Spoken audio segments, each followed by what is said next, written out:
అసోం అన్ని రంగాల్లో వేగంగా అభివృద్ధి చెందుతోందన్నారు ఆ రాష్ట్ర సీఎం హిమంత బిశ్వ శర్మ. గత దశాబ్ద కాలంగా శాంతి భద్రతలు ఎంతో మెరుగయ్యాయని చెప్పారు. 8,000 మంది మాజీ మిలిటెంట్లు జనజీవన స్రవంతిలో కలిశారని తెలిపారు. గిరిజన గ్రామీణ ప్రాంతాల్లో భారీగా హింస తగ్గిందన్నారు. People's information bureau of Hyderabad ఆధ్వర్యంలో అసోం టూర్కు వెళ్లిన తెలంగాణ మీడియా బృందంతో ప్రత్యేకంగా మాట్లాడారు సీఎం హిమంత.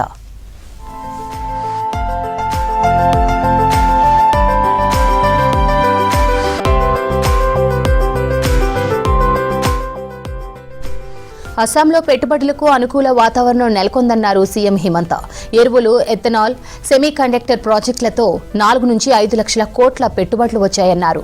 రాష్ట్రంలో 36% క్యాపిటల్ ఇన్వెస్ట్మెంట్ వృద్ధి చెందిందన్నారు.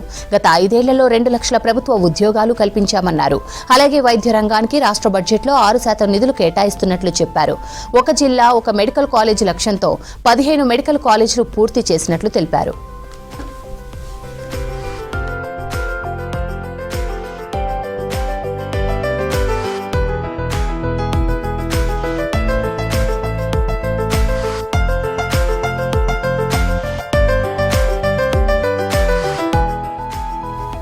అస్సాంలో ప్రభుత్వ హాస్పిటల్ను బలోపేతం చేశామన్నారు సీఎం హిమంత బిశ్వ శర్మ.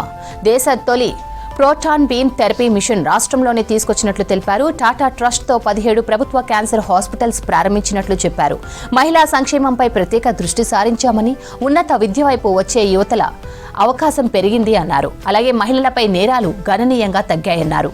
5 ఏళ్ల క్రితం 30,000 కేసులు నమోదవగా అవి 5,173కు తగ్గాయన్నారు సీఎం హిమంత.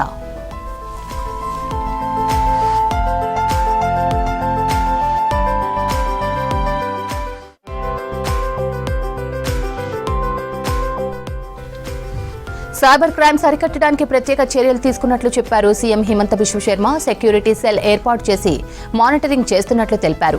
అక్రమ డ్రగ్స్ పై ఉక్కుపాదం మోపినట్లు చెప్పారు. 200 మంది డ్రగ్ పెడ్లర్లకు చెక్ పెట్టినట్లు తెలిపారు. తెలంగాణ ప్రాంత నేతలతో తనకు వ్యక్తిగత పరిచయాలు ఉన్నాయన్నారు సీఎం హిమంత. అసోంలో త్వరలో ఎన్నికలు రాబోతున్నాయని, మిగతా రాష్ట్రాల మాదిరిగా ఉచిత పథకాలు ప్రకటించమని చెప్పారు. ఇప్పుడున్న పథకాలతోనే ప్రజలు సంతోషంగా ఉన్నట్లు చెప్పారు. There are people who are walking in national highway, they are doing bridges. So some entrepreneur of Telangana is walking here, but not in the investment in education sector. Of course, if you consider that Apollo Hospital is of Telangana, then they have a branch here, they have a nursing school here. So that's a different thing because these are national brand. But as such from Telangana, I don't think.